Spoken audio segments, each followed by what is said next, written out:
আমি তো সবসময় সন্ত্রাসী সংগঠন বা নিষিদ্ধ সংগঠন হিসেবেই বলে থাকি। অন্য কেউ যদি অন্য কিছু বলে থাকে তাহলে তাকে প্রশ্ন করতে পারেন যে কেন বলছে। এটা দুঃখজনক যে জুলাই গণঅভ্যুত্থানের পরে আবার জুলাই মাসে এসে নৌকা প্রতীক থাকবে কি থাকবে এটা নিয়ে আমাদেরকে কথা বলতে হচ্ছে। এটা তো দুঃখজনক।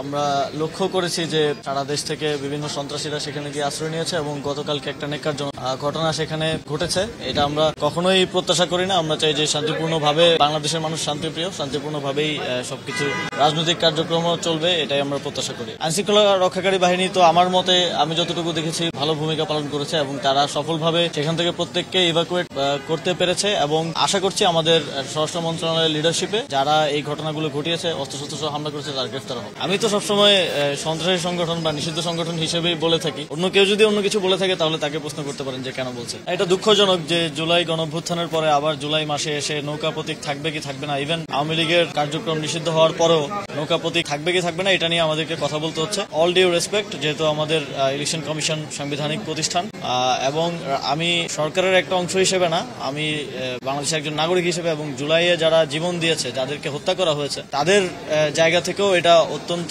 অবিবেচনা প্রসূত আমি মনে করি এবং অবশ্যই আমি অনুরোধ করব যে নির্বাচন কমিশন এটা পুনর্বিবেচনা করবে। যে জুলাইয়ের যে স্পিরিট আছে এবং একই সাথে সরকার যেই দলটিকে এবং যেই মার্কাটি ব্যবহার করে মানুষের ভোটাধিকার হরণ করা হয়েছে কোটি কোটি মানুষের 3 দফায়, সেই মার্কাটিকে আবারও রাখাটা এটা জুলাই গণঅভ্যুত্থানের স্পিরিটের সাথে সাংঘর্ষিক।